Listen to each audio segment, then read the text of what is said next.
Recorded Books presents Return to the River, Reflections on Life Choices During a Pandemic by Dave Pelzer. Narrated by Tim Fannon. At the end of this program, you'll find bonus content from author Dave Pelzer discussing the process of writing this book. And now, Return to the River. To my beautiful grandson, S.J., live long and prosper. Become one with the force, so the force will be with you always. Be happy. Be happy now. Be good in all things. Reach out and step up to the great beyond. And when feeling down, look up in the sky. Up, up, and away. As the saying goes from Hook, one of your father and mine's favorite movie when he was all so young, to live would be a grand adventure. To my executive director, Catherine Esty, Mrs. C, my longest relationship with a woman that hasn't ended in death or divorce. In our nearly 20 years together, we've attempted to do our duty for God, country, and the world at large. I miss our coffee times. To my privilege of youth brother, Paul Brazil, the smartest person I have ever known. Lastly, to B, I do hope you're most happy. ANF. The proper function of man is to live, not to exist. I shall not waste my days in trying to prolong them. I shall use my time. Jack London. Live a grand adventure, so to tell a great story. North Sonoma Coast, California Fire Captain, 4412. Author's Note. This project was totally unplanned. It literally came out of the blue.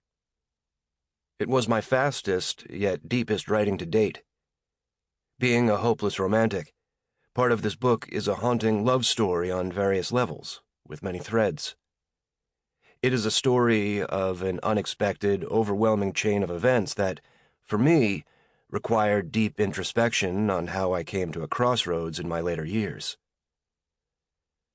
Within the book is a spiritual journey about how one can be damaged, yet redeemable. It is a self-help book of sorts, with the message that no matter what is happening in the world around us, within the confines of our heart, where no one else can see, we are all human. That we falter, that we fall face down, and that at times we may lack the will to get back up, afraid to endure yet another blow. It is a story about the circle of life, that we have to rise. We must face ourselves and our challenges, that we can only do as best we can, that we learn, that we strive to become better, and, above all things, that we are all worthy and deserve happiness until the end of our days.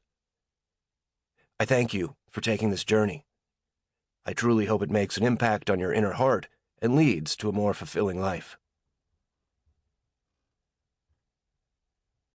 Chapter 1. The Deepest of Wells. Late December 2020. Monterey, Russian River, California. Standing outside, I'm freezing. Even with thick gloves, the tips of my fingers are numb. My upper body quit shaking minutes ago. As much as I pace to retain heat, I can feel my body beginning to tense up and shut down. It's only a matter of time. My lower back stiffens, and the deepened calluses on both feet are beyond excruciating. I've fought for years to bury so much in too many areas and at infinite levels. And now I feel exposed. I can't hide things as well as I used to.